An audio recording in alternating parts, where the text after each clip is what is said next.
La chica que estás viendo en las imágenes era Laken Riley, una estudiante estadounidense cuyo don de servicio parecía augurarle un futuro prometedor. Sin embargo, esa mañana de 2024, cuando la joven salió a ejercitarse, fue vista por última vez con vida. La desesperada búsqueda por encontrarla y la posterior investigación del crimen convirtieron este caso en un foco de un álgido debate nacional en los Estados Unidos sobre la inmigración. Te invito a que te quedes conmigo hasta el final del video para que descubras todo lo que sucedió. Hola a todos, ¿cómo están? Mi nombre es Lesma, espero se encuentren muy bien. Yo como siempre muy contenta de poder estar un día más aquí con ustedes, muy agradecida de que me estén viendo donde quiera que se encuentren. El día de hoy tenemos un caso sucedido en los Estados Unidos, el de Laken Riley. Acompáñenme a ver todos los detalles.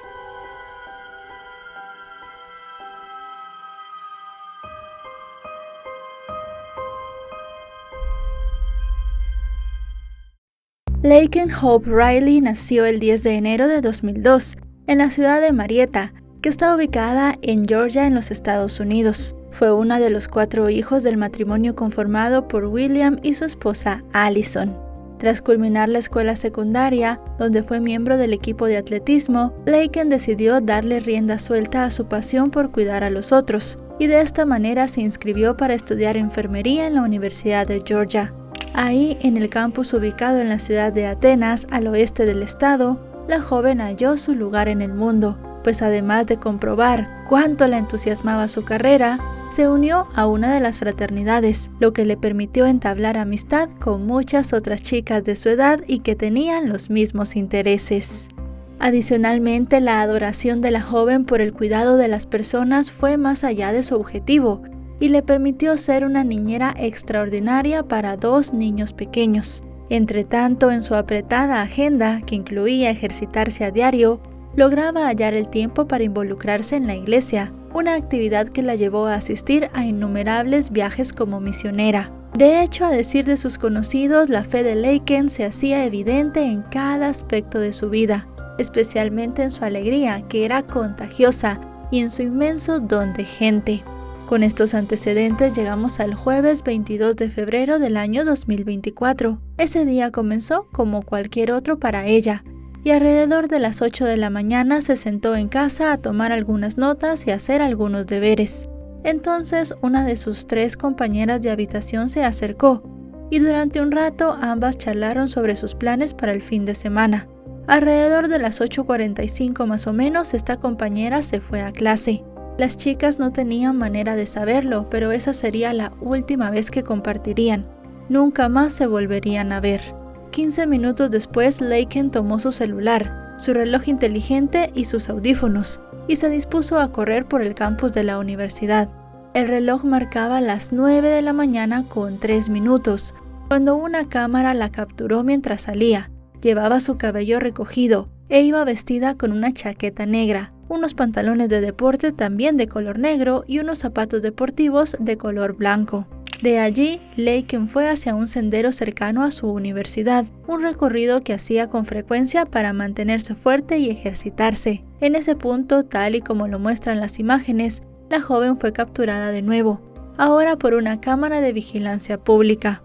Pero unos metros más adelante, Laken optó por doblar en dirección a una zona boscosa, y desde ese momento se perdió su rastro, porque no hubo más cámaras que la registraran. Mientras tanto, Allison, la madre de la joven, estaba en su casa siguiendo su rutina normal. Ellas siempre solían hablar mientras Laken corría, pero cuando la llamó alrededor de las 9:06 de la mañana, ella no le contestó. La mujer entonces se comunicó con las 3 compañeras de habitación de su hija, quienes de inmediato le compartieron sus respectivas ubicaciones y le dijeron que no estaban con ella.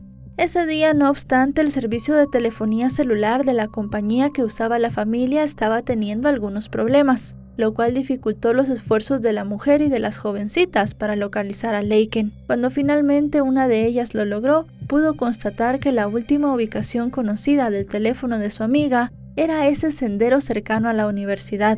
Así las cosas, ya a las 11:30 de la mañana, 2 de las compañeras de la joven fueron hasta esa dirección para tratar de ubicarla. Ambas sabían que la madre de Laken tenía razones de sobra para estar angustiada, pues ella no era conocida por llegar tarde, o por incumplir sus horarios o por no comunicarse con su familia.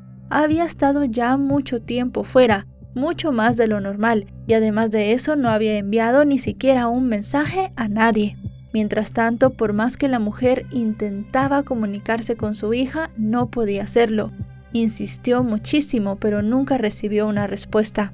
Al llegar a la ruta señalada por los servicios de geolocalización, las jovencitas descubrieron que en este lugar no había señales de su amiga. Decidieron entonces adentrarse a la zona boscosa. Una vez en este lugar comenzaron a observar alrededor y allí encontraron un auricular. De inmediato supieron que era el de su amiga. Ya habían pasado unas horas desde la última vez que se había tenido una noticia de Laken. El reloj marcaba ya las 12, cuando sus compañeras de habitación alertaron a las autoridades de la universidad. Enseguida un policía del campus comenzó a buscar en la zona boscosa cercana al sendero para ver si podía ver a Laken o si encontraba alguna otra pista más allá de ese auricular que tenían las chicas. Muchas personas estaban esperando encontrar a la joven con vida, pero lamentablemente la búsqueda tuvo un trágico final ese mismo día. Solamente media hora después de haber iniciado la búsqueda, el agente universitario encontró el cuerpo sin vida de Laken. La joven de 22 años estaba parcialmente desnuda. Apenas fueron notificados, los padres de la joven corrieron al lugar del hallazgo y, como era de esperarse, estaban absolutamente devastados. Aún así, a causa de las labores de investigación que ya estaban en marcha, no pudieron acercarse mucho para ver el cuerpo de su hija. Por su parte, la universidad emitió un comunicado expresando su pesar por la pérdida, y la Facultad de Enfermería rindió en su página un homenaje a la joven estudiante, con una publicación en la que destacaba su compasión y cuidado por los demás, cualidades que, según esta emotiva publicación, la habrían hecho con toda seguridad una maravillosa enfermera, cualidades de las cuales ya hemos hablado en este video y que muchas personas conocían de ella. Todo el mundo comenzó a hablar rápidamente del caso de Laken, y es que desde 1983 no había ocurrido un crimen en ese campus. Entonces las horas siguientes fueron especialmente traumáticas para toda la comunidad estudiantil. Nadie entendía bien qué estaba pasando. Todo el mundo estaba asombrado. Como medida de precaución entonces, se cancelaron todas las clases hasta el día lunes siguiente y se instó a los estudiantes a viajar en grupos en medida de lo posible. Pensaban que tal vez la persona que le había quitado la vida a Laken aún estaba en el campus buscando más víctimas. Además, las autoridades pidieron que todos se descargaran la aplicación de seguridad de la universidad y que tomaran todas las precauciones necesarias para mantenerse a salvo. Rápidamente el crimen de la joven se volvió noticia nacional y luego internacional. Esto generó una amplia atención de los medios y la investigación se desarrolló a un ritmo igual de vertiginoso. Las autoridades pusieron todo su empeño en lograr identificar a la persona que había hecho eso tan horrible. En primer lugar, como es obvio, decidieron revisar las cámaras de seguridad de la zona. En estas, los detectives vieron las imágenes de un hombre que parecía estar tirando una chaqueta con manchas rojizas a un contenedor de basura. Este contenedor quedaba a escasos kilómetros de donde se había encontrado el cuerpo de Laken. El sujeto en cuestión era hispano. Llevaba una gorra de béisbol muy distintiva con el logotipo de una famosa marca deportiva. La hora de la grabación coincidía con la hora estimada en la cual le habían quitado la vida a la joven. Entretanto, el examen forense del cuerpo concluyó que a ella le habían quitado la vida por un traumatismo con un objeto contundente, es decir, le habían dado un golpe.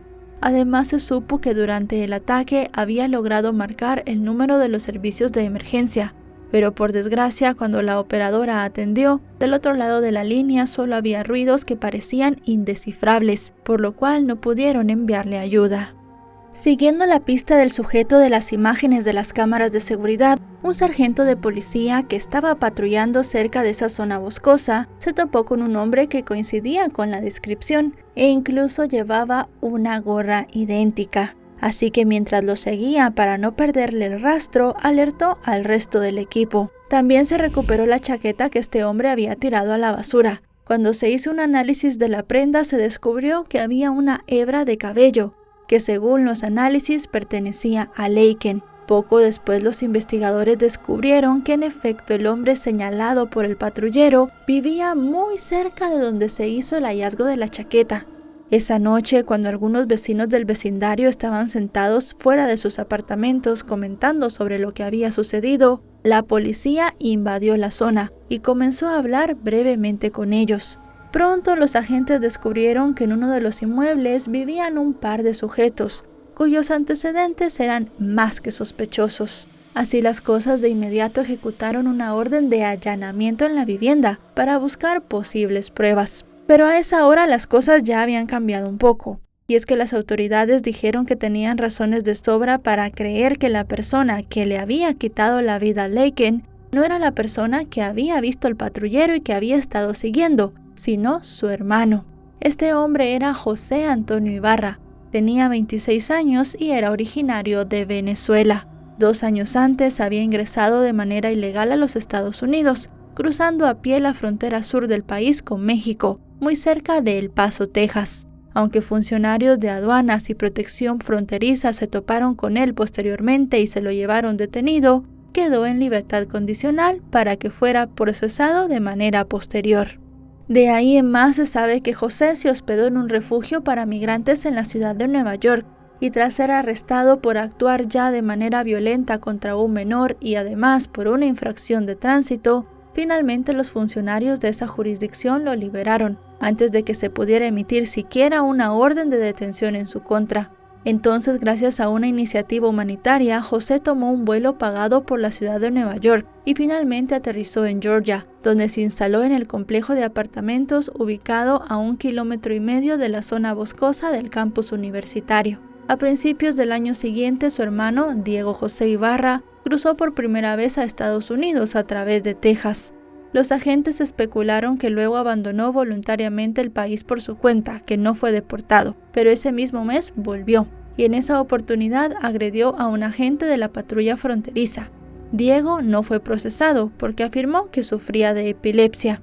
Una vez que los hermanos se reunieron en Georgia en octubre de 2023, fueron arrestados por la policía de Atenas con cargos de robo. Sin embargo, fueron liberados poco después.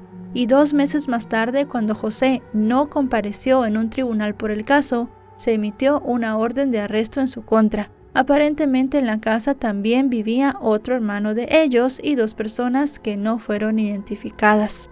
Esa noche del allanamiento, ni bien ingresaron al apartamento en cuestión, los agentes hallaron a José tirado en la cama, tal y como se muestra en la grabación oficial. Sus nudillos estaban rojos y tenía varios rasguños en los brazos.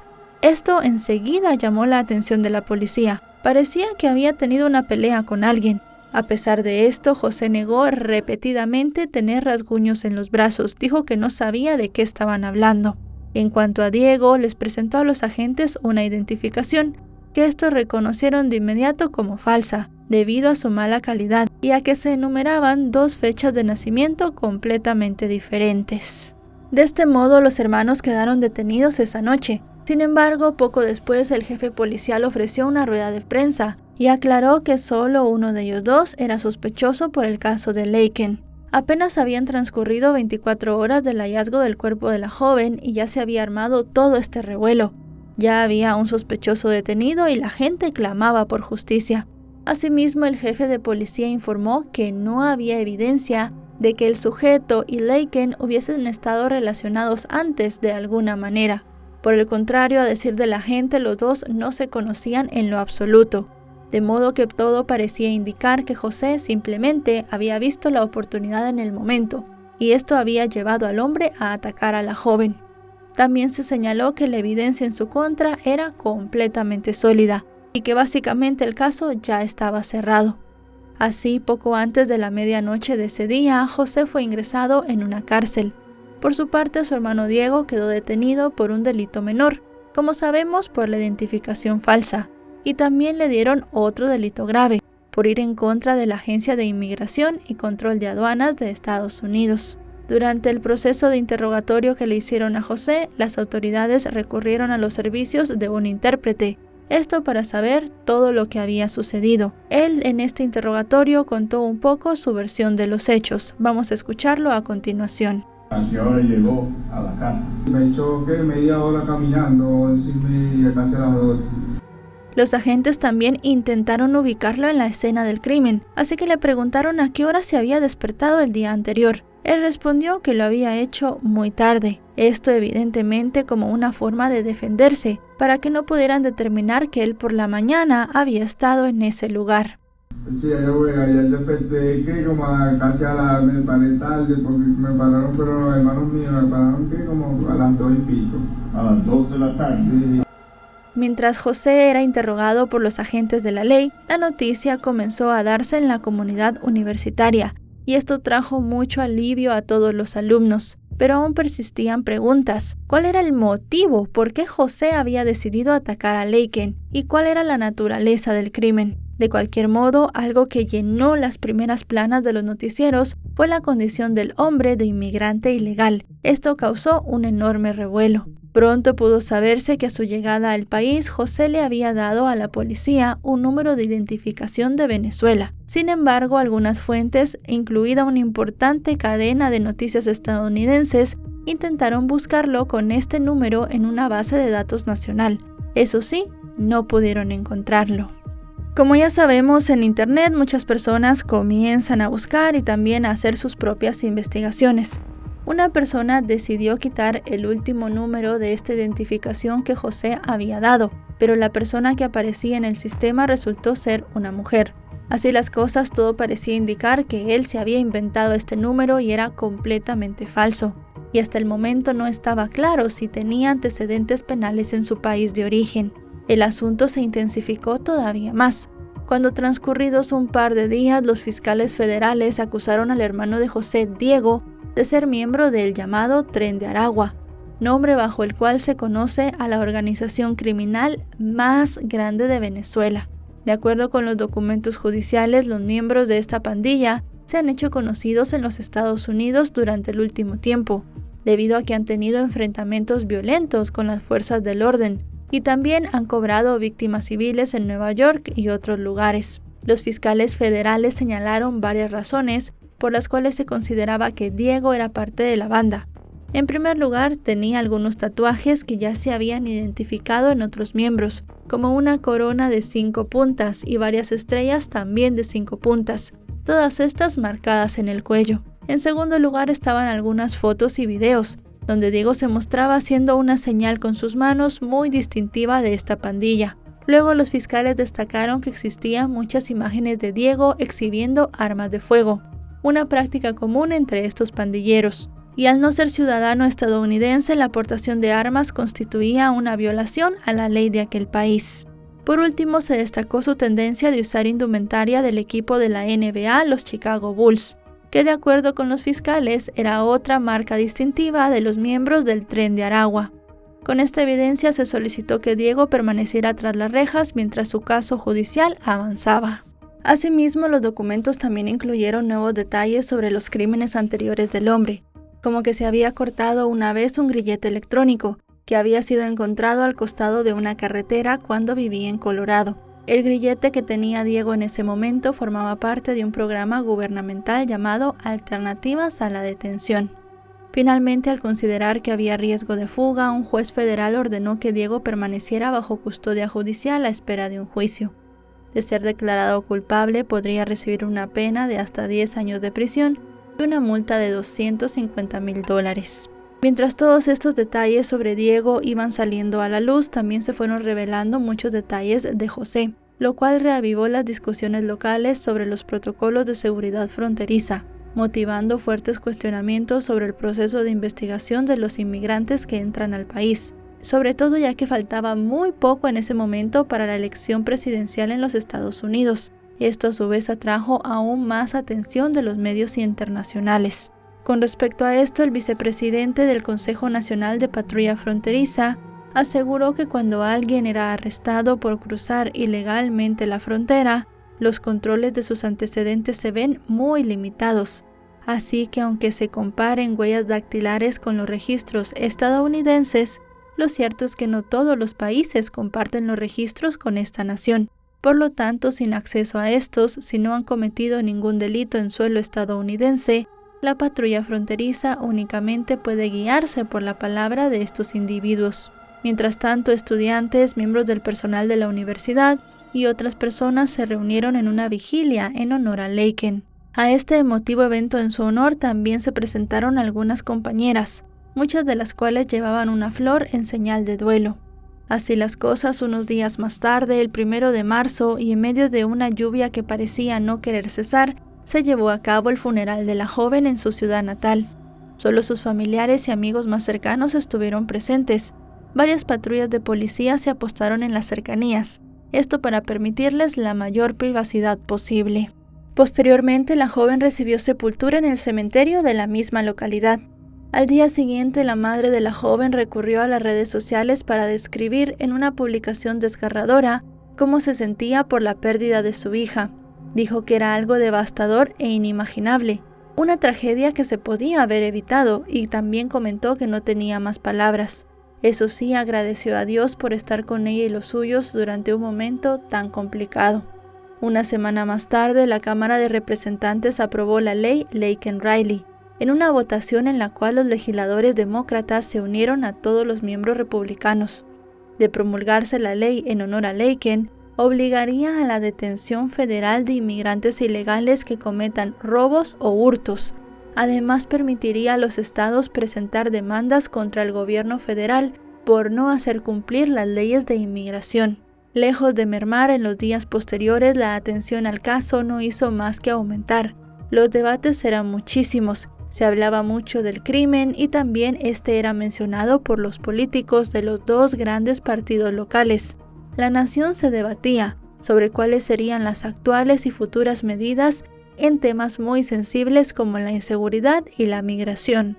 Así, durante el balance anual de gestión ante el Congreso, el presidente Joe Biden estaba discutiendo un proyecto de ley destinado a fortalecer la seguridad fronteriza. Él fue interrumpido por un representante republicano de Georgia, quien le exigió que dijera el nombre de Laken.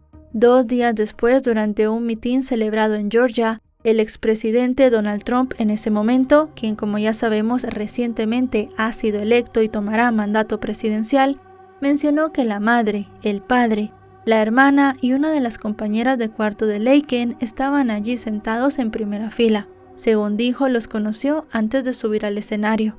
Los días fueron pasando y exactamente 2 meses más tarde, un gran jurado del condado de Clark acusó a José de 10 cargos, entre los cuales se encontraban 3 de homicidio culposo, 1 de homicidio doloso, 1 de encarcelamiento falso, otro de rapto y el último de agresión agravada con intención de abuso sexual.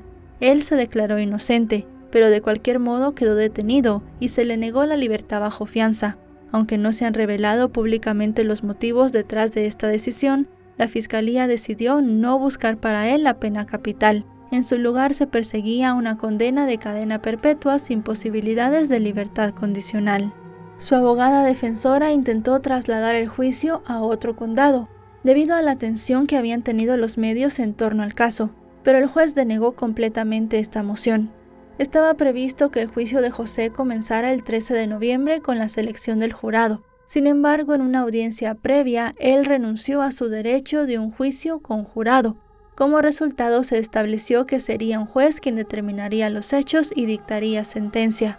Así, el viernes 15 de marzo de 2024, en medio de una enorme expectativa, no solo por el veredicto, sino por todos los detalles del crimen, el juicio comenzó, ya que muchos de estos para ese momento no eran de público conocimiento.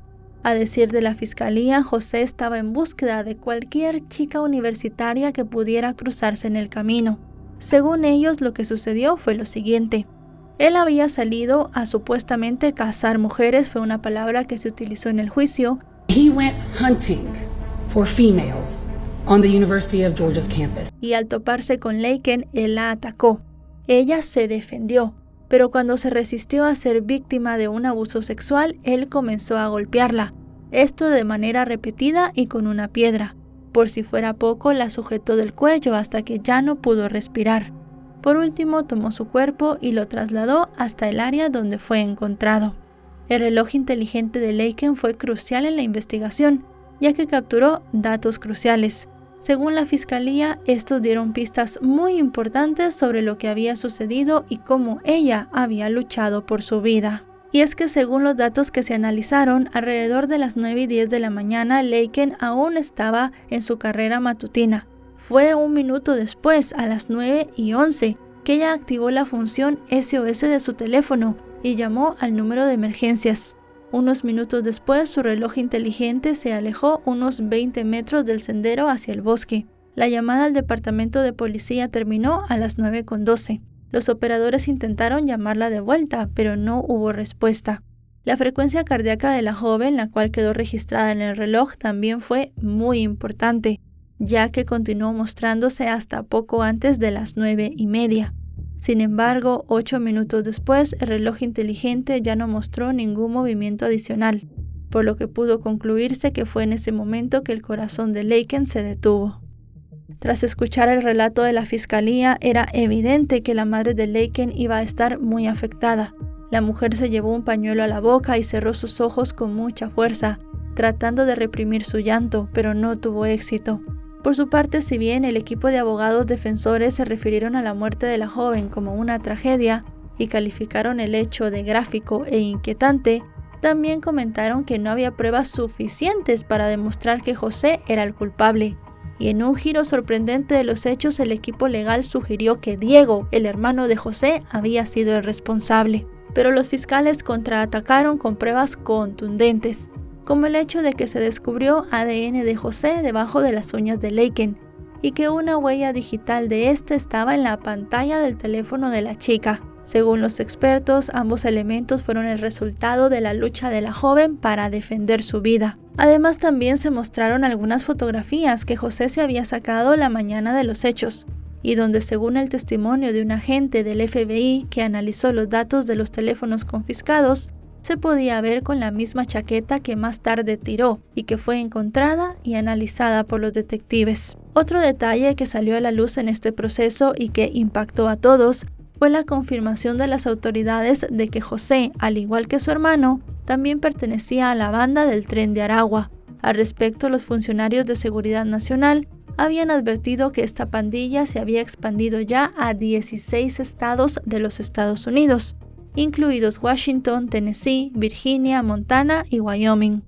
Durante su turno en el estrado, la familia y los amigos de Laken la recordaron entre lágrimas y pidieron para José la pena máxima. Las palabras más fuertes vinieron de la madre de la joven, quien se refirió en varias ocasiones al hombre como un cobarde, retorcido y malvado, que no respetaba para nada la vida humana. La hermana menor de Laken, Lauren, habló sobre el dolor de vivir sin ella, que era su persona favorita y su modelo a seguir. Pero además, dado que cursa también estudios en la misma universidad, conmovió a todos en la sala al narrar cómo vivió el día de la tragedia y cómo era ahora para ella caminar en el campus. Y aunque podríamos creer que estos comentarios podrían romper a cualquiera, José no reaccionó. Él tenía un intérprete que le iba transmitiendo las palabras, pero a veces parecía ni siquiera querer saber qué estaban diciendo, aunque sí en alguna ocasión parecía que estaba viendo a la familia de la joven. Antes de terminar el proceso, el equipo de defensa le pidió al juez 2 cadenas perpetuas consecutivas, pero con la posibilidad de una eventual libertad condicional.